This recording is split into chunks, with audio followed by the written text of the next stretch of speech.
Generation alpha असेल, beta असेल, यांच्यामध्ये असं आपण बघतो की 10-15 वर्षांनी जनरेशन बदलतीये.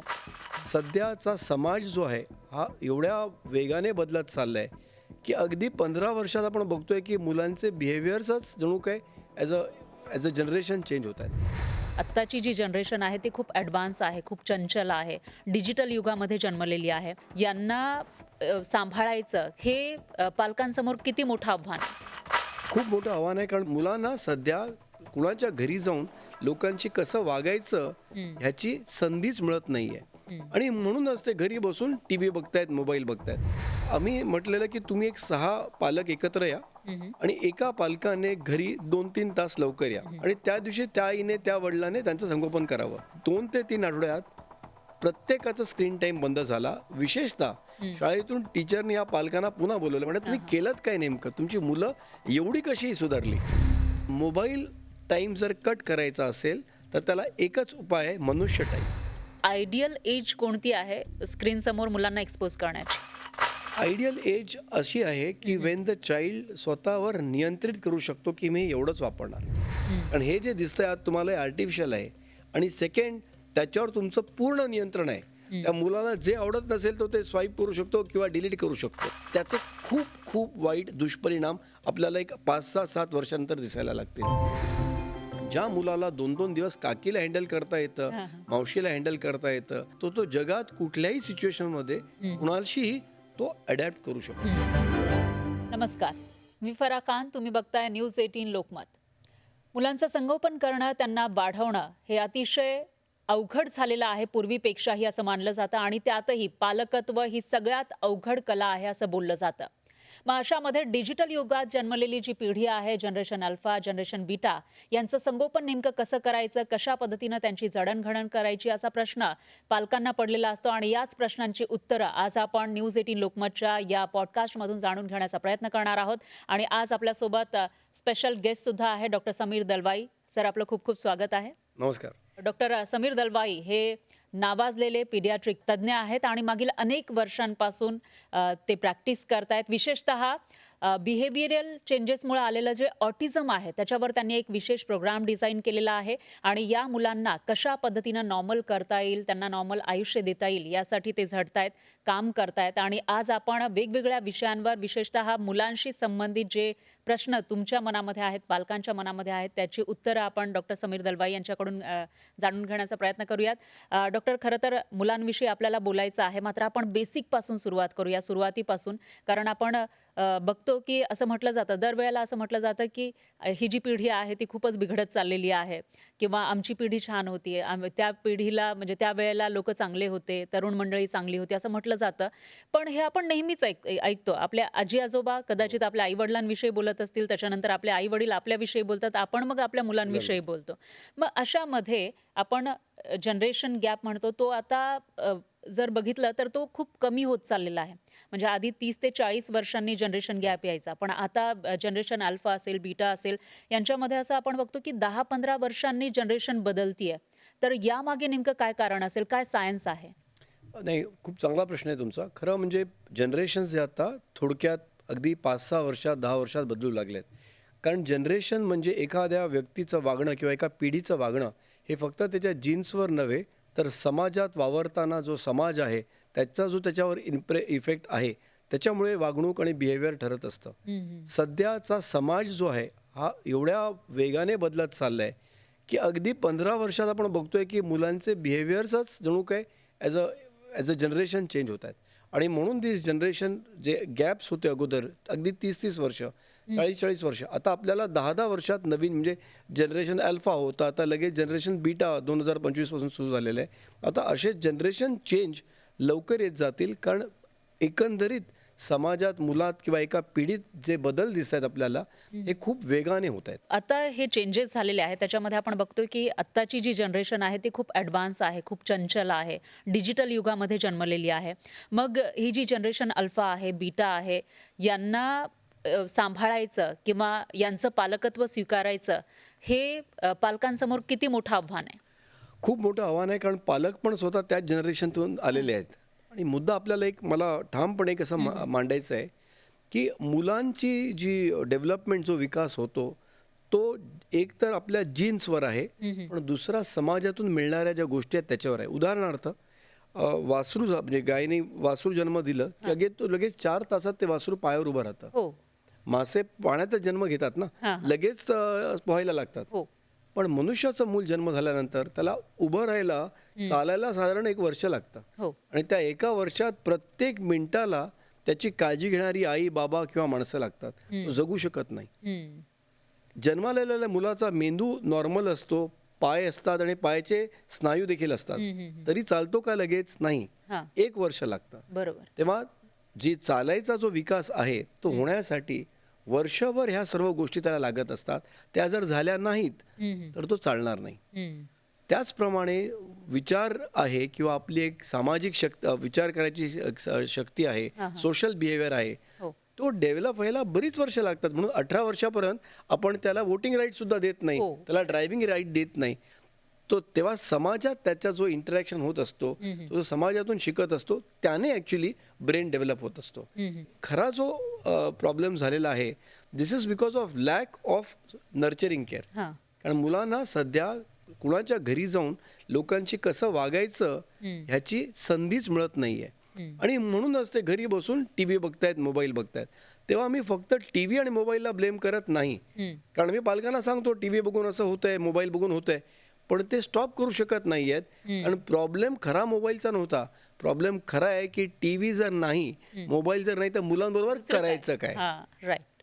आणि म्हणून मोबाईल और screen time is a trigger of the gun that has been loaded because of poor social behaviors or poor social opportunity. तर जोपर्यंत आपण हे लक्षात घेत नाही, नॉर्मल ब्रेन असलेल्या मुलांचे पण आपण बघतोय की बिहेवियरल प्रॉब्लेम्स येत आहेत. आमच्याकडे मुलं रेफर होतात की हायपर ॲक्टिव्ह मुलं आहे, ॲग्रेसिव्ह आहे, वर्गात बसत नाही, इतर मुलांना पुश करतो, टीचर बोलली तर टीचरवर ओरडतो किंवा एवढा त्याला राग येतो की शाळेत यायला मागत नाही. आता ह्यांचे तुम्ही इव्हॅल्युएशन्स करता तेव्हा त्यांचे सर्व टेस्ट नॉर्मल येतात. ते ऑटिस्टिक आहेत किंवा ADHD वगैरे आहेत असं काही नसतं. अच्छा. मग हे बिहेवियर आले कुठून?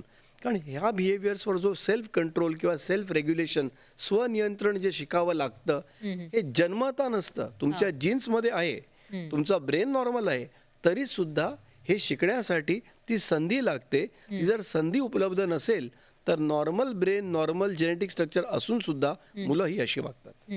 पण आता तुम्ही गोकुळचा उल्लेख केलाय, पण ज्या पद्धतीने आपण जिथे आलेलो आहोत, आज बऱ्याचशा आपण बघतो की विभक्त कुटुंब पद्धतीच आपल्याला दिसतात, विभक्त कुटुंब दिसतात आणि विशेषतः शहरामध्ये. म्हणजे गावाकडे तरी थोडंफार आपला शेजार धर्म पाळला जातो, शेजारी असतात, पण शहरामध्ये आपण बघतो की एक एक कुटुंब असतं, आई वडील कामाला जातात. मग अशामध्ये आपण बदलू तर शकत नाही, कारण आपण खूप दूर आलेलो आहोत. मग अशात आयडियल पद्धत कोणती आहे मुलांचं संगोपन करण्याची? आयडियल पद्धत जी नैसर्गिक आहे तीच आयडियल आहे. हां. ती जर करणार नसलो तर ती आर्टिफिशियल आहे. अच्छा, आणि मग ती आयडियल असू शकत नाही. म्हणून पहिला मुद्दा असा आहे की आता आपण ब्रेस्ट फिडिंग म्हणतो, स्तनपान आता अवेलेबल आहे सर्व रेडीमेड मिल्क फॉर्म्युला वगैरे, तरी सुद्धा डॉक्टरच, पिडियाट्रिशियन्सच नाही तर सर्वच डॉक्टर म्हणतात की breast feeding is the best feeding. सोपं आहे का? नाही. आई जॉब करते, तिला लगेच जॉबला जायचं असतं, कधी कधी तब्येतचा प्रॉब्लेम असतो, 2 वर्ष ती घरी बसू शकते का? नाही. पण आपण काय म्हणत असतो की नाही, बसलं पाहिजे किंवा दूध पाजलं पाहिजे, ब्रेस्ट फिडिंग केलं पाहिजे. भारतात आपण एक ॲक्ट ऑफ पार्लिमेंट एस्टॅब्लिश केला आहे, इन्फंट मिल्क सबस्टिट्यूट्स ॲक्ट, जेणेकरून आपण ह्या सर्व इतर गोष्टींवर बराचसा बॅन, त्यांच्या ॲडव्हर्टायझिंगवर बॅन आणायचा प्रयत्न केला आहे. आणि गेली 25 वर्ष इंडियन अकॅडमी ऑफ पिडियाट्रिक्स म्हणा, breast feeding network of India म्हणा, सर्व ब्रेस्ट फिडिंगवर काम करतात. हे करूनही आज 60-70% वर ब्रेस्ट फिडिंग जात नाही. पण आपण मेहनत करायची बंद करतो का? नाही. त्याचप्रमाणे मोबाईल आणि टीव्ही बंद करणे आणि त्याच्याहून जास्त नॉर्मल जे आपण गोकुळ म्हणालो किंवा जे नर्चरिंग केअर म्हणालो, ज्याच्यात शेजार असेल, नातेवाईक असतील, ह्याला ऑल्टरनेटिव्ह नाही. हे सायंटिफिकरित्या जोपर्यंत आपण लोकांना समजवत नाही तोपर्यंत हे न करून इतर गोष्टीमध्ये आयडियल विचारायला गेलो तरी आयडियल काहीच नाही. कारण ब्रेन डेव्हलपमेंटसाठी, नॉर्मल चाइल्डच्या ब्रेन डेव्हलपमेंटसाठी ह्या गोष्टी आवश्यक आहेत, ही संधी आवश्यक आहे. आणि जर मिळाली नाही तर अडचण आहे. तर आपण ह्याचाच फक्त विचार असा करू शकतो की मुंबईच्या ठिकाणी, शहरात आपण कसं करू शकतो. सख्खे काका नाहीत, काकी नाहीत, तर शेजारीही नाहीत, तर आम्ही असं एक प्रयोग केलेला. इनफॅक्ट शीतल आमटे आणि आम्ही एक प्रयोग केलेला तेव्हा, की आम्ही म्हटलेलं की तुम्ही एक 6 पालक एकत्र या आणि एका पालकाने घरी 2-3 तास लवकर या. म्हणजे मुलं अच्छा. शाळेतून आली की तुम्ही घरी असा. ओके. आणि सर्व मुलाने म्हणजे इतर 5 मुलं आणि त्या व्यक्तीचं मूल त्याने त्या घरी जावं आणि त्या दिवशी त्या आईने त्या वडिलाने त्यांचं संगोपन करावं. म्हणजे त्यांच्या घरातलं खाणं, त्यांचं वागणूक, त्यांचे गेम्स वगैरे. Next day that mother will go stay back at work. Another mother or father will come home 2 hours early. अच्छा. मग इतर सर्व मुलं ह्यांच्या घरी जातील. All of them were screen addicted. 2 ते 3 आठवड्यात प्रत्येकाचा स्क्रीन टाईम बंद झाला. विशेषतः शाळेतून टीचरने या पालकांना पुन्हा बोलवलं. म्हटलं, "अरे बाबा, परत काहीतरी कंप्लेंट यांची ऐकायला." म्हणत, "तुम्ही केलंत काय नेमकं? तुमची मुलं एवढी कशी सुधारली? ते कोणाला पुश करत नाही, ते कोणाशी भांडण करत नाही. उलट कोण पडला असेल तर त्याला उचलतात. एवढं हे त्यांचं परिवर्तन कसं झालं?" निव्वळ फक्त हे करून अच्छा. Wien you spend time with other children and other adults, not just children, आणि तुम्ही विविधता बघता आणि ह्युमन एंगेजमेंट करता, तेव्हा तुम्हाला मोबाईल लागत नाही किंवा तुम्ही मोबाईल बाजूला सारू शकता. पण मोबाईल टाईम जर कट करायचा असेल तर त्याला एकच उपाय आहे, मनुष्य टाईम. तुम्ही बाकी कुठल्याच गोष्टीने मुलाचा मोबाईल टाईम बंद करू शकत नाही except giving the child your time. आता युअर टाईम म्हणजे आईचाच आणि बाबांचाच वेळ हवा असं पण नाही, पण कुणाचा तरी हवा. अच्छा. आणि त्या वेळेत उगाचच मोबाईल टी व्ही बाजूला चालू नसून थेट आपण मुलाशी जर ॲक्टिव्हिटीज करतो, इंटरॅक्ट करतो, एंगेज करतो, जे आपण टिपिकली ह्युमन गेम्स जे होते ते आपण करतो. जर हे केले तर मुलाला मोबाईलची मुलाचं सवय लागणार नाही. पण जर तुम्ही मुलांना इतर ऑल्टरनेटिव्ह काही दिलाच नाही, then the only alternative is screen time. So the real alternative to screen time is human time. The only antidote to screen time is human time. पण सर याच्यामध्ये एक प्रश्न उपस्थित होतो, की आता डिजिटल युग आहे. म्हणजे फोन तर आपल्याला कधी ना कधी त्यांच्याकडे द्यावाच लागेल. मग आयडियल एज कोणती आहे स्क्रीनसमोर मुलांना एक्सपोज करण्याची? आयडियल एज अशी आहे की वेन द चाइल्ड स्वतःवर नियंत्रित करू शकतो की मी एवढंच वापरणार. तुम्हाला मत द्यायचं आयडियल एज काय आहे? 18. का? कारण असं असं अशी कल्पना आहे की 18 वर्षापर्यंत तुम्हाला विचार कसा करावा, माझ्यासाठी कोण बरं असेल, कोण नसेल, कोणाला मत द्यावं, नाही द्यावं, ही विचार करण्याची तुमची क्षमता आलेली आहे असं गृहीत धरतो आपण. गाडी चालवायचं एज काय? लायसन्स 18. 18. कारण by that time you are capable. तेव्हा मोबाईलसाठी तुम्ही केपेबल कधी आहात? की उदाहरण सांगतो तुम्हाला, मूल मोबाईलवर आहे, आई म्हणते बाबा इकडे ये, अभ्यासाला बस किंवा जेवायला बस, तो नाहीच म्हणेल. दोनदा म्हणते, तिसऱ्यांदा साधारणतः म्हटल्यावर तो नाराज का नाही, पण नाराजगीने येऊन त्याने बजारे काय आई काहीतरी आणि फोन ठेवतो आणि येतो. त्याला 15 वेळा तुम्हाला हाक मारावी लागते, आरडाओरडा करावा लागतो, मारामारी करावी लागते आणि तरी सुद्धा तो येत नसेल तर दिस इज ॲडिक्शन. अच्छा. सो यू हॅव टू जज by this at what age, कुठल्या वयावर मूल स्वतः नियंत्रित करू शकतो. की आईने जर सांगितलं आता मोबाईल ठेव तर मी ठेवेन. डेफिनेटली 3-4 वर्षापर्यंत होऊ शकत नाही. हो. म्हणून 3-4 वर्षापर्यंत तुम्ही नियंत्रित ठेवलं पाहिजे. 4-5 वर्षानंतर जेव्हा तुम्ही मोबाईल देता तेव्हा तुम्ही लिमिट्स सेट केले पाहिजे, नियम सेट केले पाहिजे की हे बघ, तुला संध्याकाळी 4 ते 4:30 मी टी व्ही लावून देईन, पण त्याच्यावर काय लावणार ते मी ठरवेन. म्हणजे आई, तुला बघायला मिळेल पण किती वेळ आणि कसं काय बघायचं मी ठरवणार. मोबाईल तुला हवा आहे ना, चला 15 मिनटं, पण ते डिफाईन केलं पाहिजे 5 ते 5:15. का असं केलं पाहिजे? कारण then it is easier to set limits which the child understands. थोडा वेळ बघ. थोडा वेळ म्हणजे किती वेळ? किती वेळ? तुम्ही म्हणाल थोडा वेळ म्हणजे 15 मिनटं, तो म्हणेल थोडा वेळ म्हणजे 15 तास. हां. तेव्हा तुम्हाला स्पेसिफिकली सांगावं लागतं. आणि म्हणून आम्ही पालकाला सांगतो, फक्त मोबाईल कंट्रोल करायला जाऊ नका. तुम्ही मुलाच्या ओव्हरऑल दिवसाचा एक टाइम टेबल बनवा, त्याचं वेळापत्रक बनवा. त्याच्यात मोबाईल टाईम टाकायचा असेल तर टाका, पण फक्त तुम्ही मोबाईल टाईम जर कंट्रोल करायला गेला तर भांडणं होणार. पण त्याने म्हणजे सकाळी उठल्यापासून संध्याकाळपर्यंत त्याच्यात अभ्यासही आला, फुटबॉलही आला, घरात इतर टाईमपाससुद्धा आला, जेवणाचा वेळ आला. जर सर्व गोष्टी तुम्ही एक नियंत्रित करू शकलात, बघा 100% होत नाही, आपण काय मशीन नाहीत, पण एक निदान त्या मुलाला एक ब्रेनमध्ये एक अंडरस्टँडिंग यायला लागते की प्रत्येक गोष्ट करू शकतो, पण कधी करायची आणि कितपत करायची त्याचं नियंत्रण ब्रेनमध्ये यावं लागतं. अच्छा. आणि हे जेव्हा तुम्हाला, आता एखाद्या मुलाला हे 7 वर्षापर्यंत जमणार नाही, एखाद्या मुलाला 5 वर्षापर्यंत जमेल, पण कॉमन फॅक्टर काय, हे घडवून आणावं लागतं. तेव्हा पालकाने हे बघितलं पाहिजे की माझ्या मुलाचं नियंत्रण किती आहे, नियंत्रण क्षमता किती आहे. एक दोनदा सांगितल्यावर नाही का, तिसऱ्यांदा कमीत कमी सांगितल्यावर ऐकतो. जर तुम्हाला लक्षात आलं की 3-4 वेळा सांगून सुद्धा होत नाहीये, then you have to take action. मग तुम्ही ते त्याच्या हातात देऊ शकत नाही. This is just like alcohol. अच्छा. एक पेग पियत असेल कुणी, तर आपण सायन्समध्ये पण बऱ्याच ठिकाणी असं प्रूव्ह केलेलं आहे की एक पेग जर पियत असेल माणूस रोज नियंत्रितपणे, तर कदाचित तो शरीराला हानिकारक नसेल, बेटर पण असेल. पण प्रॉब्लेम काय, तो एक पेग कधी एक पेगवर राहत नाही ना, तो 2 पेग होतात, मग 3. सिगरेटीचं तसं आहे, 1 सिगरेट मग 2 सिगरेट. तर विच एव्हर थिंग इज ॲडिक्टिंग, ती प्रमाणात ठेवणं अवघड असतं, कंट्रोल ठेवणं. आणि मुलांना तर ते पॉसिबलच नाही आहे.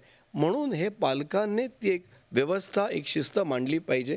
आणि त्या शिस्तीत, त्या पद्धतीत जर मुलं व्यवस्थित मॅनेज करू शकली, तर तुम्ही नक्की देऊ शकता. कुठलीच गोष्ट बाय इटसेल्फ वाईट नसते.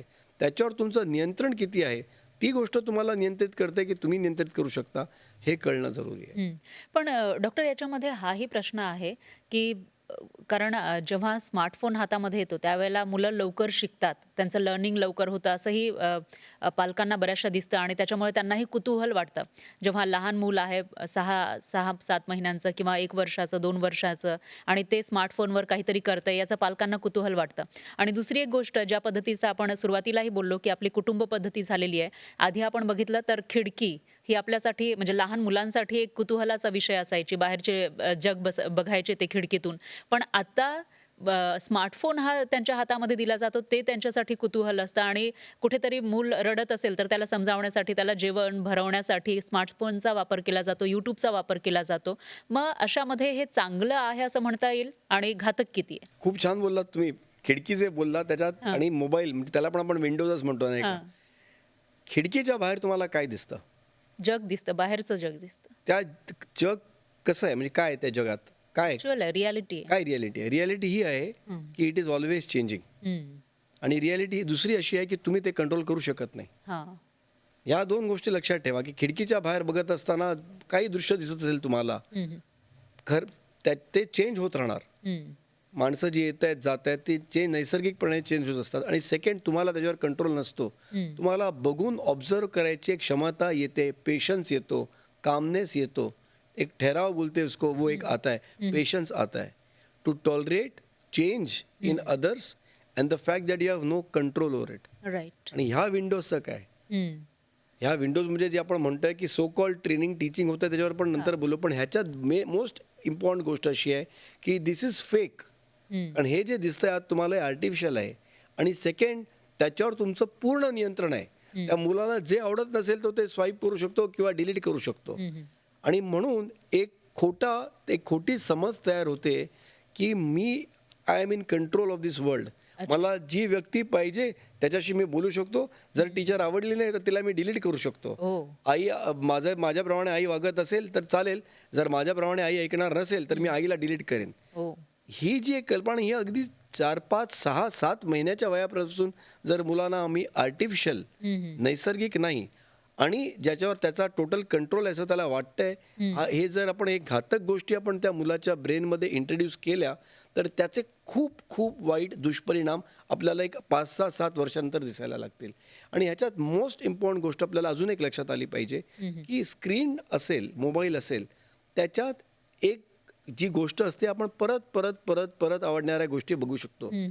बेसिकली त्याच्यातून आपण पॅटर्न्स शिकत असतो आणि we are trying to control those patterns. आपल्याला आवडत्या पॅटर्न्स आपण वारंवार बघत असतो. पण आता तुम्ही जर माझी आई आहात, तर मी नेहमी तुमच्याशी सेम एक्सपेक्टेशन करू शकत नाही ना, कारण तुमची पण कधीतरी तब्येत बिघडलेली असते, कधी तुमचा पण मूड वेगळा असतो. मावशीशी मी सेम एक्सपेक्ट करू शकत नाही ना की मावशीने पण आईप्रमाणेच वागलं पाहिजे, काकीने पण, शाळेतल्या टीचरने पण. घरातली आई माझं सर्व ऐकते, शाळेतल्या टीचरने पण माझं ऐकलं पाहिजे. ह्या प्रकारचं पॅटर्न ट्रेनिंग इथून येतं. इनएबिलिटी टू एक्सेप्ट चेंज, कुठलाही चेंज मान्य करायचा नाही, बदल मान्य करायचा नाही, मला जे वाटेल तसंच व्हायला पाहिजे, तुम्ही सर्वांनी केलं पाहिजे, हे तिथून येतं. कारण ह्या विंडोमध्ये आर्टिफिशियल जग आहे, पॅटर्न जग आहे, आणि मला 100% कंट्रोल आहे की मी कुठले कुठले व्हिडिओ सारखे बघावे किंवा जे आवडत नसेल त्याला इमिजिएटली डिलीट करू शकतो. हा खूप मोठा घातक प्रश्न आहे. कारण 3-4-5-6-7 महिन्याच्या मुलांना जेव्हा आम्ही हे गॅजेट्स देतो, त्या एजपासून त्याला आपण रिॲलिटीहून लांब ठेवतोय. आणि रिॲलिटी काय आहे, की जग आपल्या कंट्रोलमध्ये नाही आणि ते चेंज होत असतं. ह्या दोन्ही गोष्टी जर त्या मुलाला लवकरात लवकर रिअलाईज झाले नाही, तर तो फुल लाईफ त्याच आर्टिफिशियल बिहेवियरमध्ये एक्सपेक्ट करू शकतो आणि तिथून सर्व हे प्रॉब्लेम्स येतात, असं मला वाटतं. अच्छा. पण डॉक्टर आता सवय तर लागलेली आहे बऱ्याचशा मुलांना. स्क्रीन टाईम वाढलेला आहे कारण आई-वडील ऑब्व्हियसली जेव्हा लहान असतात मुलं तेव्हा त्यांच्या हातामध्ये स्मार्टफोन देतात. त्याच्यामुळे ती सवय झालेली आहे. त्याच्याशिवाय मूल जेवत नाही किंवा रडत राहतं असं बरेचसे एक्सक्युजेस असतात. मग अशामध्ये खूप छान शब्द वापरलात तुम्ही. तर मग Excuses. अशामध्ये तो स्क्रीन टाईम कसा कमी करता येईल? मुलाला दारूची सवय लागली आहे, चरस गांजाची सवय लागली आहे, सिगरेटची सवय लागली आहे. हं, त्याचं काय करायचं? शेवटी हं. म्हणजे टू बिगिन विथ एक मुद्दा तर नक्की आहे ना, की दारू लांब ठेवायची, हां. सिगरेट बंद करायचं, हं, हं, हं. नार्कोटिक्स बंद करायचे. हं. There is no alternative to this statement ना. Right. ते कसे करायचे ते आपण नंतर विचार करूया. हं, हं. पण ज्या एक्सक्युजेस आहेत की नाही हे केल्याने त्यातला शिक्षण बरं होतंय, हं. त्याच्यावर होमवर्क येतोय, हं, हं. त्याच्याशिवाय जणू काही तो जगू शकत नाही, हं. ही जी एक खोटी कल्पना एक मार्केटिंग दृष्टीने Assumption. आपल्या डोक्यात जे टाकलेली आहे ती मोडणं सर्वात गरजेचं आहे. कारण ती मोडल्याशिवाय पालक तसं वागणार नाही. आता एक साधारण उदाहरण तुम्हाला देतो. आपण म्हणतो की चिल्ड्रन आर नाव डिजिटल नेटिव्स. मी माझे बरेचसे डॉक्टर्स पण बघतो, ते म्हणतात नाही काय करू शकत नाही, मुलं आर डिजिटल नेटिव्स. हो. काय अर्थ डिजिटल नेटिव्सचा? म्हणजे डिजिटल युगात जन्मलेले लहानपणापासून त्यांच्या हातात स्मार्टफोन आहे. करेक्ट. नेटिव्हचा अर्थ काय? आपका नेटिव्ह प्लेस क्या है? Native place Maharashtra. करेक्ट. माझा नेटिव्ह प्लेस चिपळूण. अच्छा. म्हणजे नेटिव्ह प्लेस, नेटिव्ह म्हणजे काय? मी कुठून आलो, हं. मी मूळचा कुठला? हां, हां. मी मूळचा चिपळूणचा. म्हणजे माझे आई बाबा, आजोबा, फोर फादर्स वर आहेत चिपळूण. हं. So I am a native of Chiplun. हं. आणि 200 वर्षापूर्वी माझे पूर्वज तिथे काय IT मध्ये काम करायचे का, क्लाउडवर होते का, नाही. प्रोग्रॅमिंग करत होते का, प्रोग्रॅमर्स होते का? नाही.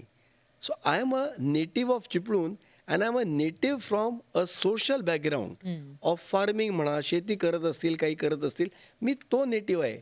डिजिटल नेटिव्ह कसला झालो मी? राईट. पण डिजिटल बरोबर जेव्हा नेटिव्ह शब्द लावतो तेव्हा पालकांना आपण फसवतो की नाही हे त्याच्यासाठी नॅचरल आहे. म्हणजे माझ्यासाठी चिपळूणचं असणं, मी किती जरी काही केले तरी त्याच्यात चिपळूणचं तर झलक येणार. ती काढण्यासाठी हे चुकीचा शब्द वापरायचा की नाही हा सोशल नेटिव्ह नाही, हा डिजिटल नेटिव्ह आहे. हे खोटं आहे अच्छा. आणि घातक आहे. चिल्ड्रन नाही, all of us are social native. आपण समाजातून आलेलो आहोत, आपण डिजिटल युगातून आलेलो नाही. पण आपलं आजूबाजूचं जे युग आहे ते डिजिटल आहे. सगळं काही डिजिटली होतंय आता. हो, म्हणूनच आपल्याला खूप त्याच्यावर काम करण्याची गरज आहे की न्यूक्लिअर एनर्जी आता प्रत्येक ठिकाणी आपल्याकडे सबमरीन्स पण न्यूक्लिअर आहेत, इलेक्ट्रिसिटी पण न्यूक्लिअर पॉवर्ड आहे. म्हणून न्यूक्लिअर वेपन्स पण वापरायचे का, बॉम्ब पण वापरायचे का नाही, त्याच्यावर किती नियंत्रण आहे. आता न्यूक्लिअर एनर्जी आपण जे म्हणतो बऱ्याच ठिकाणी, तर electricity is also in many countries through to nuclear energy. त्याच्यासाठी आपण न्यूक्लिअर एनर्जी वापरतो. पण ॲटम म्हणजे बॉम्ब्स बनवण्यासाठी आपण वापरायला म्हणजे मुभा आहे का? नाही. नाही. किती कंट्रोल आहे हो त्याच्यावर? म्हणजे एखाद्या देशाने ते आपण भारताने पोखरणला टेस्ट केलं तर आपल्यावर पूर्ण जगाने ॲक्शन्स घेतले का? कारण ते डेंजरस आहे. आणि आपल्याला एक लक्षात आलं पाहिजे की डिजिटल युग जे आहे जेवढं कन्व्हिनियंट आहे म्हणूनच तेवढं घातक आहे. जर एवढं कन्व्हिनियंट नसतं तर एखाद वेळी एवढं ॲडिक्शन झालं नसतं. तुम्हाला ॲडिक्शन जे व्यसन लागतं ते का लागतं? तुम्हाला एका प्रकारचं सुख मिळतं त्याच्यातून किंवा कन्व्हिनियन्स मिळतो, तुम्हाला एस्केपिझम मिळतो. या सर्व गोष्टी तुम्हाला मोबाईलमधून मिळत आहेत. आणि ह्या सर्व गोष्टी मोबाईलमध्ये जर मिळत असल्या आणि माझ्या मनासारखं जर तिकडनं मिळत असेल, मला जर तर ते दारू, सिगरेट, नार्कोटिक्स हे राहिलं बाजूला, त्याच्याहून फार जास्त गंभीर आणि घातक हे व्यसन आहे. तर असं मी म्हणत नाही की आपण कम्प्युटर वापरू नये, मोबाईल वापरू नये, ऑफकोर्स वापरलं पाहिजे. पण हे समज जगात स्थापन झाली पाहिजे आणि मीडियाद्वारे, इतर डॉक्टरांद्वारे आपल्याला हे काम करावं लागेल की ह्याचे साईड इफेक्ट्स किंवा ह्याचे दुष्परिणाम भयंकर आहेत. म्हणून मोबाईल कुणाला द्यायचा, कुणाला नाही द्यायचा. आम्ही सहजता असं इंडियन अकॅडमी ऑफ पीडियाट्रिक्स म्हणते की 2 वर्षापर्यंत मुलांना मोबाईल देऊ नये अनलेस ते आपल्या आई किंवा बाबा किंवा आजोबा बाहेरगावी आहेत त्यांच्याशी व्हिडिओ कॉन्फरन्स करण्यासाठी. माझं म्हणणं असं आहे की ते जरी करायचं असेल तर ते आपण जे व्हिडिओ कॉल करतो ते मोठ्या स्क्रीनवर ठेवा. हातात त्याच्या गॅजेट देऊ नका. हातात एकदा गॅजेट आला की तुम्हाला एक खोटं आश्वासन वाटतं की आय एम इन कंट्रोल. काही नाही, आपण you and I am not in control of anything in our life. Right. So this fact has to be very important. तर 2 वर्षापर्यंत अजिबात टी व्ही दाखवू नका. त्याच्यानंतर दाखवाल तर मी सांगितलं त्याप्रमाणे एक टाइम टेबल वेळापत्रक बनवा आणि एक टाइम टू टाइम जर तुम्ही त्याला दिलं. आता बरीचशी मुलं आमच्याकडे येतात, ऑटिझमची मुलं. आता ऑटिझम असल्यामुळे ॲज इट इज त्यांची मनुष्यमग्नता खूप कमी असते आणि ॲज इट इज ते दिवसभर एकलकोंडे किंवा वस्तूंमध्ये मग्न असतात. त्याला मी अतिवस्तुमग्नता म्हणतो. मोबाईल अशी वस्तू आहे की याच्या दुसऱ्या वस्तूची पण गरज नाही, माणसाची तर अजिबात नाही. आमच्याकडे जेव्हा मुलं येतात तेव्हा आम्ही त्यांच्या स्पीचने सुरू करत नाही. आम्ही प्रथम त्यांना मोबाईल ही सर्वात घातक वस्तू आहे ती लांब कशी करायचं ट्रेनिंग करतो. आणि हे केल्यानंतर साधारण 95% आम्ही बघितलंय की अगदी 2 महिन्यात पालक येऊन सांगते आता मूल विचारतच नाही, मागतच नाही. पण त्याच्यासाठी त्यांना वेळ द्यावा लागतो. इतर काही गोष्टी आम्ही त्यांना शिकवतो त्या कराव्या लागतात. पण हे होऊ शकत नाही असं नाही.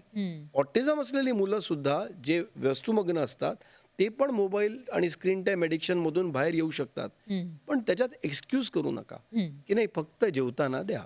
मग ते एक पेग सारखं आहे. एक पेगवर ते काम थांबत नाही. म्हणून आपल्याला एकदम स्ट्रिक्टली ते कटआउट करणं गरजेचं असतं आणि त्याच्यासाठी कोचिंग काउन्सिलिंग आपल्याला लागत असते. पण ते केलं तर पॉसिबल आहे. म्हणून इतर मुलांचं बरोबर तर जास्त सोपं असलं पाहिजे. फक्त आपण काय म्हणतो इतर मुलं वापरतायत, माझं मूल पाठी राहणार नाही. तुम्ही लर्निंगचं म्हणता, एक्झॅक्टली. हां. कसलं लर्निंग होतं मोबाईलमुळे? मग गांधीच्या वेळी मोबाईल नव्हतं म्हणजे ते काय त्यांचं लर्निंग झालंच नाही, नाही पण का? आता ज्या पद्धतीच्या सगळ्या गोष्टी आपल्या आजूबाजूला आहेत त्याच्यामध्ये डिजिटल लर्निंगचा सुद्धा एक विषय आहे. डिजिटल लर्निंग आता मला एक सांगा, जर ते एक मूल 2 वर्षाचं आहे आणि त्याला एक 100 टाईपच्या शार्क्सची नावं माहिती असली किंवा डायनोसॉरची नावं माहीत असली 2 वर्षाच्या मुलाला, पण त्याला एका व्यक्तीकडे कसं वागायचं किंवा कोणासमोर कसं वागायचं, कोणाच्या मांडीवर बसायचं, कोणाच्याहून लांब राहायचं हे जर कळत नसेल तर 200 डायनोसॉरची नावं सांगितली त्याचा काय उपयोग? हे लर्निंग आहे का? अजिबात नाही. उपयुक्त लर्निंग आहे का? अजिबात नाही. ही फक्त पाठांतर किंवा पॅटर्न लर्निंगची प्रक्रिया आहे. खरं लर्निंग काय असतं? खरं लर्निंग विविधतेत असतं, पॅटर्नमध्ये नाही. आई अशी तर मावशी तशी, काका असा तर मामा असा, एक मामा असा दुसरा मामा असा, ह्या मामाकडे असं वागलेलं चालतं त्या मामाला अजिबात चालत नाही. हे करून आपण स्वनियंत्रण शिकत असतो आणि आपण विचार शिकत असतो. कुणाशी कसं वागायचं हे शिकल्याने स्वनियंत्रण येतं. हे गरजेचं आहे. तुम्हाला 200 डायनोसॉरची नावं येत असली पण ऑफिसमध्ये कुणाशी कसं वागायचं जर येत नसेल तर तुम्हाला कोणीच जॉब देणार नाही. तेव्हा आपण आता भीती अशी वाटते की artificial intelligence is eliminating human employment. पण ते एम्प्लॉयमेंट खूप लांबची गोष्ट आहे. I am claiming it is eliminating human engagement. Right. माणसांशी वागायचं कसं जर आपण शिकत नसलो आणि त्याच्यातून डायनोसॉरची नावं शिकत असलो आणि गणित शिकत असलो त्याचा काडीचा उपयोग नाही. तुम्हाला समाजात लोकांशी कसं वागता येतं हे जर येत नसेल तर खूप मोठा प्रॉब्लेम आहे. तेव्हा तुमच्या मुलाला जर मोबाईल द्या, त्याच्यातून शिकत असेल शिकू द्या. पण if it is sacrificing his human behaviour, लोकांशी वागायच्या स्किल्स जर अफेक्ट होत असतील तर इट इज अ प्रॉब्लेम. आणि आज बराच एक नवीन एक शब्द आहे व्हर्च्युअल ऑटिझम म्हणे. हो. व्हर्च्युअल ऑटिझम म्हणजे खरे ऑटिझम नाही आहे पण ऑटिझम सारखी वागणूक आहे. त्याच्याविषयी आपल्याला बोलायचं आहे, पण तुम्ही म्हणताय की मोबाईल हा घातक आहे, मुलांना देऊ नका एक स्पेसिफिक वयापर्यंत. पण आपण अशाही केसेस बघितलेल्या आहेत की जेव्हा आई-वडील मोबाईल देत नाहीत किंवा स्मार्टफोन देत नाहीत, त्यावेळेला काही 10-12 वर्षांची मुलं-मुली त्यांनी सुसाईड केलेली आहे. असेही केसेस आपल्यासमोर आहेत. मग अशामध्ये पालकांनी नेमकं काय करायला असं एकही मूल नाही ज्याला 2-3 वर्षाच्या वयापासून फोन बंद केलेला आणि त्याने 12व्या वर्षात सुसाईड केला फोन मिळाला नाही म्हणून. अशी एकही केस नाही. तुम्ही चेक करून बघा. अच्छा. ह्या केसेस त्यातल्या आहेत ज्या 11.5 वर्षापर्यंत तुम्ही त्यांना दिवस रात्र मोबाईल दिलेला आणि एके दिवशी सांगितलं उद्यापासून मोबाईल बघायचा नाही.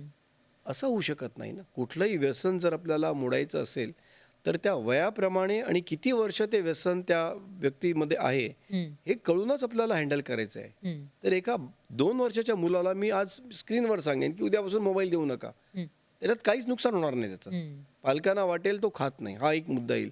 नाही, 2 दिवसाचं काम आहे ते. त्याला वाटतं की मी जर रडलो आणि मोबाईलचा हट्ट केला आणि जर जेवलो नाही त्याला माहिती आहे आई येऊन मोबाईल देणार. तो ब्लॅकमेल आहे. त्याला गरज नाही ते काय दात आणि सलायवा आणि च्युईंग काय त्या मोबाईलवर डिपेंडेंट नाही आहे. पण त्याची ती ब्लॅकमेल टॅक्टिक्स आहे. पण तुम्ही जर काढली तर 2 दिवस त्याला कळलं की आता मला आई देणारच नाही, तर ते मुकाट्याने जेवेल. कारण असं कोणच नाही जो उपाशी राहील आणि अगदी जेवणारच नाही. फक्त तुम्हाला ते राहायला पाहिजे. पण 12 वर्षाच्या मुलाला जर गेले 8 वर्ष 24 तास दिवस रात्र मोबाईल बघायची सवय असेल तर मी सांगणार नाही की उद्यापासून बंद करा. मग that requires intervention, it requires treatment, it requires coaching and counselling. माझ्याकडे मीडियामध्येच काम करतात आपले फ्रेंडच आहेत. त्यांच्या आई वडील दोघे कामावर असायचे. ते मूल हळूहळू एवढं ॲडिक्टेड झालं आणि कोविडच्या नंतर आता घराच्या बाहेरच निघत नाही ते. आणि दिवसभर फक्त तेच व्हिडिओ गेम, तेच यूट्यूब शोज. आता शाळा बंद झाली, त्याच्यापूर्वी कोणाकडे जायचं यायचं बंद झालं, तेव्हा पालकांना चाललं हरकत नाही. माझं मूल लर्निंग करतंय. कोविडमध्ये ऑल्टरनेटिव्हच नव्हता. आता त्या लर्निंगचं हा असं झालेलं आहे, कुणाशी बोलत नाही, कुठे जात नाही, आईला मारतो, बाबांना मारतो, दिवसभर त्याला तो डेटा पाहिजे, तिकडे खायला जेवण पाहिजे, बाकी काही करत नाही. अगदी 12-13 वर्षाचा असताना. आता काय कराल? सर, याच्यामध्येच एक प्रश्न आहे माझा. तुम्ही व्हर्च्युअल ऑटिझम विषयी बोलत होतात आणि हे जे बिहेवियरल चेंजेस तुम्ही सांगताय पोस्ट कोविड, ते बऱ्याचशा मुलांमध्ये दिसत आहेत. म्हणजे कोविडमध्ये कुठे जायचं नव्हतं, लॉकडाऊन लागलेले होते, त्यावेळेला आईवडिलांनीही मोबाईल दिला, बरोबर आहे. टीव्ही दिली. पण याच्यात असं झालं की काही मुलं म्हणजे भाषा सुद्धा विसरली. त्यांच्या घरामध्ये नेमकी कोणती भाषा बोलली जाते हेही विसरल्याचे काही केसेस आहेत. तर हे नेमकं का झालं आणि याला आपल्याला कसं बरोबर करता येईल? कोविडच्या वेळी आपण दिवसभर आपण सर्व ऑनलाईन होतो, वर्क फ्रॉम होम आणि कोविड करत होतो. ठीक आहे. आणि आता आपण म्हणतो की नाही, मुलांना त्याची सवय लागली. कोविडच्या वेळी आपण मास्क सुद्धा घालायचो ना. हो. आता घालतोय का? नाही. ती सवय कशी गेली? आपल्याला जे करायचं असतं ना त्याचे आपण एक्सक्युजेस करत असतो. तेव्हा आत्ता कोविडच्या वेळी अभ्यास ऑनलाईन होता, बरोबर आहे. आता ऑनलाईन करायची गरज नाही, हा पहिला प्रश्न. पहिला मुद्दा. दुसरा मुद्दा असा की ऑटिझम म्हणजे नेमकं काय, ह्याच्यातच अधिक कन्फ्युजन आहे. अच्छा. साधारणतः कुठल्याही मुलाला, व्यक्तीला ह्या 5-6-7 लक्षणं असली, म्हणजे आय कॉन्टॅक्ट व्यवस्थित नाही, हाक मारल्यावर रिस्पॉन्स बघणं व्यवस्थित नाही, कुठे कसं वागायचं कळत नसेल, बोललेलं इतरांचं कळत नसेल, स्वतः बोलता येत नसेल, त्याच गोष्टीमध्ये पॅटर्न करायची सवय असेल आणि त्याच वाक्य रिपीट करायची सवय असेल, ह्याला आपण लक्षणं म्हणतो. कारण तुम्ही जे मुलात बघता तुमच्या ते आणि रिपोर्ट करता की मुलाला उलटी आहे, जुलाब आहे, ही लक्षणं आहेत. ताप लक्षण आहे. त्याचप्रमाणे ही जर 7 लक्षणं असली एका व्यक्तीमध्ये, तर त्यांना आपण ऑटिझम आहे असा एक खिताब देतो.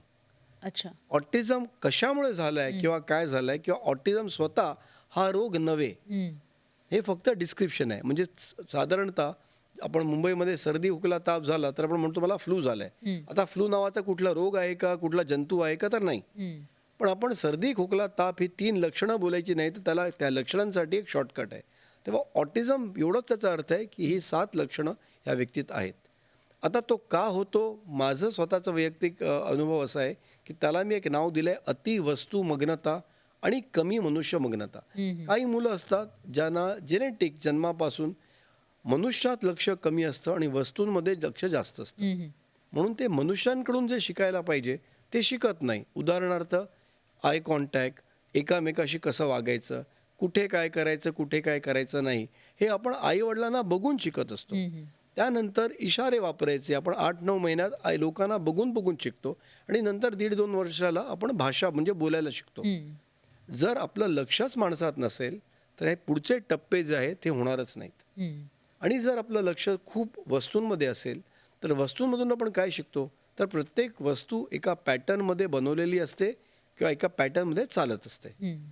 ही मुलं पॅटर्न उस्ताद होतात आणि म्हणून पॅटर्न कॉपी करू लागतात. आता आईवडिलांनाही काही माहीत नसतात, त्यांना एकच लक्षात येतं की अरेच्या मुलाचं आता 3 वर्ष झाली तो बोलत नाही. मग आपण बोलत नाही हे लक्षण आहे हे विसरून त्याच्यावर डायरेक्टली उपचार करतो. अरे आई बोल, आई बोल, आई बोल, से मम्मा, से मम्मा. म्हणजे आपण तापाच्या लक्षणावर पॅरासिटामॉल देतोय. पण तो ताप कशामुळे आला हे आपण बघत नाही. म्हणजे मलेरिया जर असेल तर मलेरियाचं औषध दिलं नाही तर तो ताप जाणारच नाही. क्रोसिन आयुष्यभर द्यावं लागेल. तेव्हा जर मनुष्यमग्नता नसल्यामुळे जर मूल बोलायला शिकत नसेल आणि आपण त्याला डायरेक्टली आई बोल, गुड मॉर्निंग बोल, गुड इव्हनिंग बोलत असलो तर त्याला हे कळणार नाही. पण त्याला पॅटर्न कॉपिंग करण्याची सवय असल्यामुळे किंवा पॅटर्न कॉपिंगची कला असल्यामुळे तो मम्मा बोल असं रिपीट करेल, से गुड मॉर्निंग असं रिपीट करेल. तुमचा गैरसमज होईल की बघा आता त्याला शिकवल्यावर तो गुड मॉर्निंग बोलतोय, तो गुड मॉर्निंग बोलत नाहीये, तो से गुड मॉर्निंग रिपीट करतोय. म्हणजे तुम्ही जे बोललात तेच बोलतो. तो पॅटर्न पण कुणाला बोलायचं कुणाला बोलायचं नाही. तो सकाळी पण गुड मॉर्निंग बोलतो, दुपारी पण बोलतो, रात्री पण बोलतो. कारण मनुष्य गुड मॉर्निंगचा प्रयोग कधी करतात हे त्याला कळलेलं नाही. का? कारण तो माणसांकडून लक्ष देऊन शिकलेला नाही. तो फक्त पॅटर्न शिकतोय. बरोबर. अनफॉर्च्युनेटली बऱ्याचशा ट्रीटमेंट ज्या आम्ही बघतो त्या फक्त पॅटर्न शिकवण्यात आहेत. म्हणजे colour matching, number matching, ABCD writing, 1 2 3 4 writing, red colour match करा, ब्ल्यू कलर मॅच करा. हे केल्याने मुलं उत्कृष्टपणाने त्या गोष्टी करतात. कारण ते पॅटर्न आहे. म्हणजे ज्याला ज्याचं व्यसन आहे तेच तुम्ही त्याला दिलं वस्तू आणि पॅटर्न तर ते लवकर करतील. आणि केलं जरी रेड कलर मॅच केला, ब्ल्यू कलर मॅच केला, पझल सॉल्व केलं तर त्याच्यात जीवनात ज्या गोष्टी लागतात त्याचे संबंध कुठे? मगाशी म्हटल्याप्रमाणे जीवनात तुम्हाला काकीशी कसं वागायचं, मावशीशी कसं वागायचं हे जर शिकलात तर शाळेतली जी टीचर आहे ती दुसरी इतर कोणाची तरी काकी आहे. स्वतःच्या काकीशी वागायचं कसं कळलं तर इतरच्या काकीशी वागू शकता तुम्ही. तर ह्या गोष्टी जास्त जरुरी आहेत, पॅटर्न ट्रेनिंग नाही. आता आपण व्हर्च्युअल ऑटिझमकडे येऊया. व्हर्च्युअल ऑटिझम म्हणजे ज्या मुलांना इंटरनली किंवा जेनेटिक ऑटिझम नाही, काहीच प्रॉब्लेम किंवा विकार नाही, दे वर परफेक्टली ऑल राईट. पण त्यांना टीव्ही दाखवून, व्हर्च्युअल म्हणजे टीव्ही बघून बघून त्यांना ऑटिझमचे सर्व लक्षणं किंवा सिम्पटम्स दिसू लागले. म्हणजे आता ते लोकांना आय कॉन्टॅक्ट देत नाही, ते लोकांनी हाक मारल्यावर बघत नाही, कुठे कसं वागायचं कळत नाही, कुठे काय बोलायचं कळत नाही आणि त्याच गोष्टी रिपीटेड करतात. त्याचं कारण फक्त टीव्ही बघणं हे नाही. त्याचं कारण तेवढंच आहे की ते माणसांना बघत नाही आहेत. आता जेव्हा ह्या मुलांना तुम्ही त्यांचा टीव्ही थांबवता आणि तुम्ही त्यांना वेळ देता तेव्हा काही दिवसात तुम्हाला चेंजेस दिसायला लागतात. आता तो पॅटर्नने वागत नाही, आता तो आय कॉन्टॅक्ट देऊ लागलाय, आता त्याला हाक मारायला लक्ष त्याला येतं. किती वेळ लागू शकतो? त्याला जर फक्त टीव्ही मोबाईलमुळे असेल तर अगदी महिन्या 2 महिन्यात तुम्हाला ह्याच्यात कम्प्लीट रिव्हर्सल दिसला पाहिजे. मी हे का असं म्हणतोय? कारण ऑटिझमच्या मुलांना पण जेव्हा आपण टीव्ही बंद करतो, मोबाईल बंद करतो आणि आपण वेळ द्यायला लागतो, थोडीशी सुरुवातीला इम्प्रूव्हमेंट होतेच होते. पण जर जर फक्त स्क्रीन टाईममुळे झालं असेल तर ती मुलं परफेक्टली नॉर्मल होऊ शकतात. ऑटिझमची मुलं फक्त हे करून त्यांच्यात इम्प्रूव्हमेंटची सुरुवात होते, पण परफेक्ट म्हणून त्यांना ट्रीटमेंट ही लागते. त्यांनाही ट्रीटमेंट लागेल. पण ज्यांना व्हर्च्युअल ऑटिझम सो कॉल्ड आहे त्यांना टीव्ही मोबाईल बंद केल्यानंतर within a couple of months they should be perfectly all right. If they are not then they were not virtual autism, दे वर ॲक्च्युअल ऑटिझम. हे पण आपल्याला लक्षात ठेवलं पाहिजे. म्हणजे जन्मतः जो आजार आहे म्हणतात. करेक्ट. म्हणूनच व्हर्च्युअल ऑटिझमच्या नावाखाली खरी ऑटिझमचे जे केसेस असतील त्या लपले नाही पाहिजेत. बरोबर. आणि त्याला एकच उपाय आहे, तुम्ही टीव्ही मोबाईल बंद करा आणि मुलाला वेळ द्या. हे करून जर 2 महिन्यात तुमचं मूल इतरांशी कसं वागायचं हे पण शिकू शकलं तर परफेक्ट आहे. जर ते होत नसेल तर काहीतरी गंभीर प्रॉब्लेम आहे. आता मला विचारलं की नॉर्मल काय? हे मूल नॉर्मल मी कधी म्हणेन? माझी एक टेस्ट आहे ह्या मुलांसाठी आमच्या संस्थेत न्यू होरायझन्समध्ये. ह्या टेस्टला मी काकी, मावशी, आत्या, मामी टेस्ट म्हणतो. आम्ही मुलांना म्हणतो की आमच्याकडे पालक जेव्हा येतात, ऑटिझम असो की नसो, की मला एक अमुक वेळेत ह्या मुलाला काय शिकवून घ्यायचंय किंवा काय करून घ्यायचंय, तो 2 दिवस आईशिवाय काकीच्या घरी, मावशीच्या घरी, आत्याच्या घरी आणि मामीच्या घरी 2-2 दिवस आईशिवाय राहून दाखवू शकतो. आणि मेन गोष्ट म्हणजे त्याच्यात काय, काकीकडे राहताना काकीला जे पाहिजे त्याप्रमाणे वागता आलं पाहिजे. मावशीच्या घरी राहताना मावशीचे सोळे असतील तर ते पाळता आले पाहिजे. मग ते काकीच्या घरी करायचे नाहीत. आता काकीत आणि मावशीत आणि आत्या आणि मामीमध्ये जो फरक आहे हा जर त्याला कळला तर या 4ही स्त्रिया आईसारख्या आहेत. पण शाळेतली टीचर कदाचित आईसारखी नसेल, तर तो पुढचा टप्पा.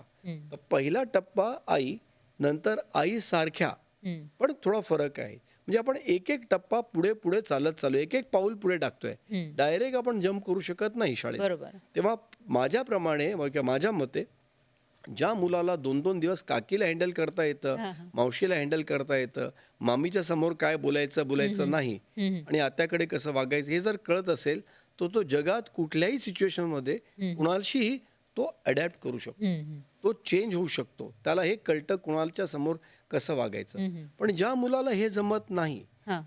त्याला आपण घरी बसून थेरप्या करत राहायच्या, म्हणजे कलर मॅचिंग कर, शेप सॉर्टिंग कर, मग तो पॅटर्नमध्ये A to Z लिहायला लागतो. माझ्याकडे एक पेशंट होती, तर म्हणे की ह्याला सर्व रीडिंग रायटिंग येतं, पण ऑटिझम का म्हणताय तुम्ही? म्हटलं लिख के दिखाओ. ABCD, तर ABCD यवतमाळून आलेली मुलगी हां. Z. म्हटलं M लिख के दिखाओ. ABCD. मैं बोला नहीं M लिख के दिखाओ. तर पालक नाही नाही रुको ना डॉक्टर, M आएगा ना आगे. पण M लिखो हे जे मी सांगितलं, हे समजून की ह्या व्यक्तीला मी फक्त M लिहून दाखवला पाहिजे, ही जी मनुष्यात येणारी आहे. समज आहे हां. ती नव्हती. पण A to Z जो पॅटर्न असतो, तो पॅटर्न हुबेहूब परफेक्ट त्याच फॉन्टमध्ये लिहिण्याची जी पॅटर्न कला असते ती होती, आणि म्हणूनच पालक ह्याच्यात फसतात. तर आपल्याला मेन गोष्ट अशी असली पाहिजे की ज्या गोष्टी पॅटर्नमध्ये आहेत त्या जर व्यवस्थित होत असल्या तर दॅट इज नॉट इनफ. या पॅटर्नमध्ये नाही, जिथे विविधता आहे, जिथे विभिन्नता आहे, काकी वेगळी तर मावशी वेगळी, एखादी कुसकी काकी असते, एखादी प्रेमळ काकी असते, ह्याला दोघांच्या सोबत अडॅप्ट करता आलं पाहिजे. आपण आपल्या काकीकडे गेलो की त्या आपल्यासाठी चेंज होत नाही, आपल्याला त्यांच्यासाठी चेंज व्हावं लागतं. बरोबर. ही जी समज आणि ability, understanding the difference and self regulation, या दोन्ही गोष्टी जेव्हा मुलाला येतात दॅट चाइल्ड इज नॉर्मल. अच्छा. आणि आता डॉक्टर तुम्ही एकटेपणाविषयी बोललात. त्याच्यानंतर आपण हेही बोललो, की मुलांना मोबाईल नाही द्यायला पाहिजे. मग अशामध्ये जे व्हिडिओ गेम खेळत आहेत किंवा YouTubeमध्ये मग्न आहेत, अशा मुलांना फिजिकल ॲक्टिव्हिटीसाठी जर प्रोत्साहित करायचं असेल, तर ते कसं करता येईल? त्याचे काही ट्रिक्स आहेत का? फिजिकल ॲक्टिव्हिटीपेक्षा जास्त कोणाला फिजिकल ॲक्टिव्हिटी, शारीरिक श्रम कोणाला नको असतो. पण मी जर माझ्या मित्राबरोबर टेनिस खेळणार असेल, हां. तर त्या मित्राला जर म्हणजे त्याच्याबरोबर टेनिस खेळण्यात, त्याला बीट करण्यात जी मजा आहे, म्हणून मी शारीरिक श्रम घ्यायला तयार आहे. फुटबॉल खेळत असताना फक्त तो बॉल नेटमध्ये किक करण्यात इंटरेस्ट नसतो, पण आम्ही 11 तुम्ही 11 हे जी कॉम्पिटिशन चुरस आहे, दिस इज मानसिक, दिस इज मनुष्यमग्नता. Football is just an excuse.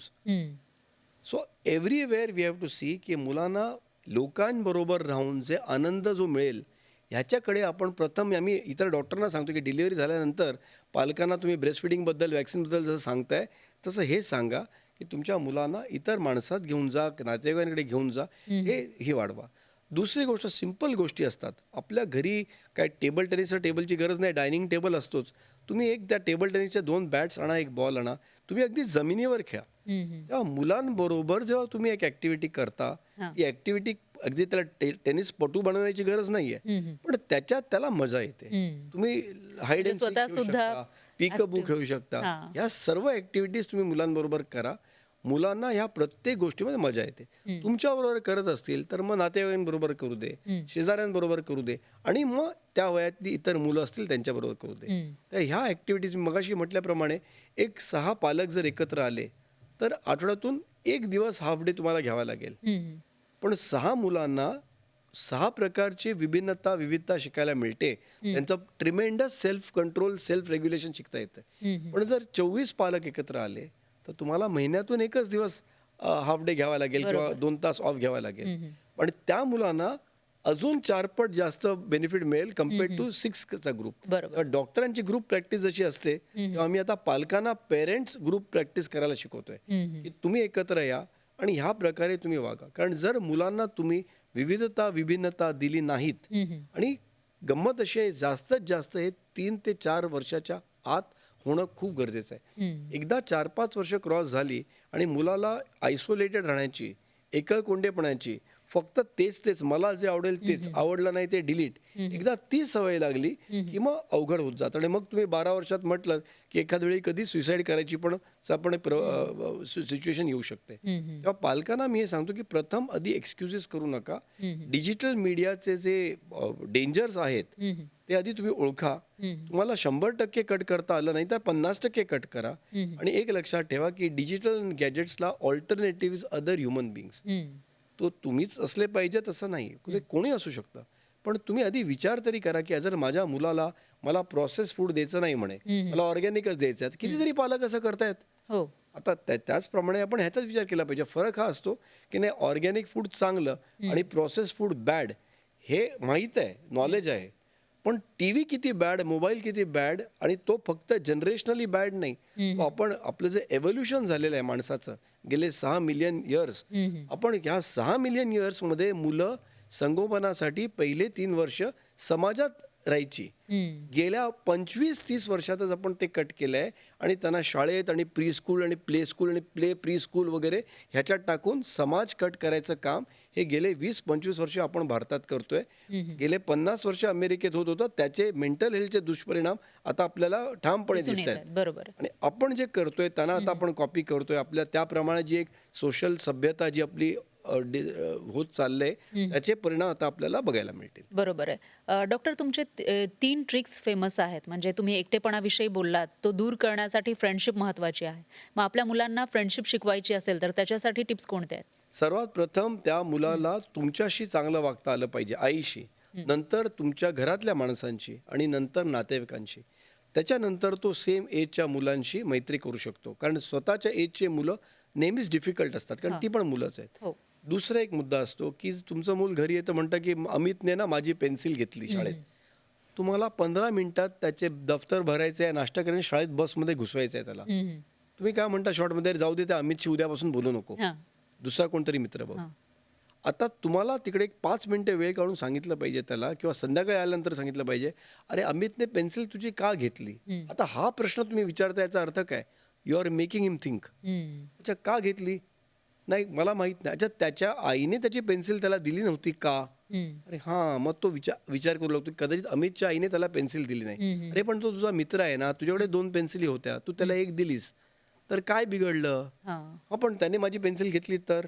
आता तो असा विचार करतोय. अरे हो, पण एखाद वेळी तू पेन्सिल विसरलास आणि त्यांनी 2 पेन्सिली असल्या आणि त्यांनी तुला दिली तर तुझं काम होईल, त्याने नाही दिली तर. आता हे जे जर आपण जे करतोय, मगाशी मी म्हणतो this is brain exercise. Right. But brain exercise not for red colour matching, blue colour matching, which is useless. It is for dealing with people in life. Right. हे जे आपण मुलांना शिकवतो की ठीक आहे, अमितने माझी पेन्सिल घेतली, पण त्याचं कारण काय, म्हणजे त्याच्यावर विचार करू लागतो मूल.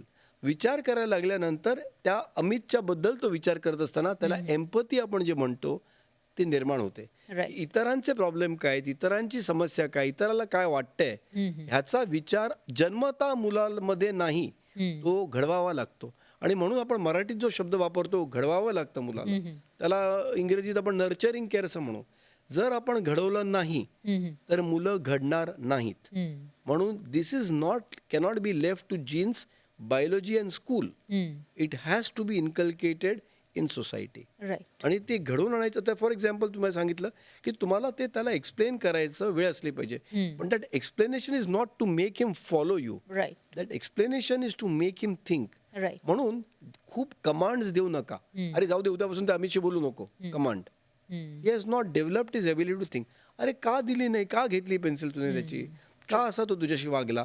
मी जेव्हा तुम्हाला का विचारतो तुम्ही विचार करू लागला. बरोबर आहे.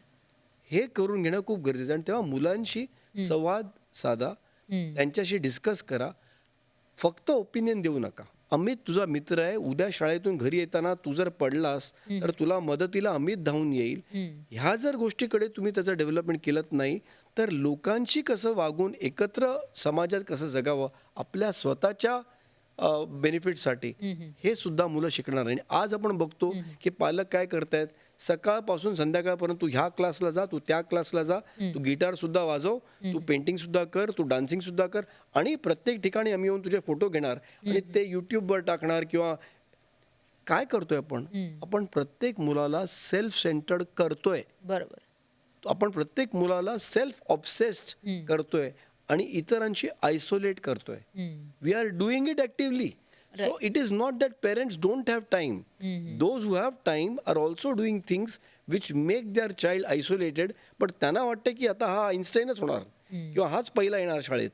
हे करण्याच्या पाठी तुम्ही तुमच्या मुलाला सामाजिक स्किल्स जे आहेत त्याच्याहून लांब ठेवताय. बरोबर. आणि तुमचा मूल जर IITत जरी पहिला आला पण त्याला समाजात लोकांशी कसं वागायचं कळत नसेल, त्याचं काही फ्युचर होणार. तुम्ही बघा सुसाईडचा टॉपिक काढला, हायली एज्युकेटेड माणसात किती सुसाईड आहे ह्याचं पण प्रमाण घ्या, कारण they may be very good at academics, पण success is being able to deal with समाज. आणि त्याच्यासाठी तुम्हाला लोकांची एम्पथी शिकली पाहिजे, इतरांसाठी विचार कसा करावा, इतरांप्रमाणे कसं राहावं हे बरोबर. शिकता आलं पाहिजे. आणि ही समज जन्मता नसते, ही घडवावी लागते. खरं आहे. डॉक्टर तुम्ही बऱ्याचशा गोष्टींविषयी बोललात, बऱ्याचशा ट्रिक्ससुद्धा सांगितलेल्या आहेत. तसं प्रश्न भरपूर आहेत, पण वेळेची कमतरता आपल्याकडे आहे आणि एवढं छान मार्गदर्शन तुम्ही केलं आहे, त्यामुळे मला असं वाटतं की प्रश्न विचारतच राहावं. पण घड्याळाचा इशारा काही और आहे, त्यामुळे आपल्याला इथं थांबावं लागणार आहे. खूप खूप धन्यवाद तुम्ही इथे आलात आणि एवढं छान मार्गदर्शन केलं त्याबद्दल. धन्यवाद. आणि यासोबतच या पॉडकास्टमध्ये वेळ झाली इथेच थांबण्याची. तुम्ही बघत राहा न्यूज 18 लोकमत.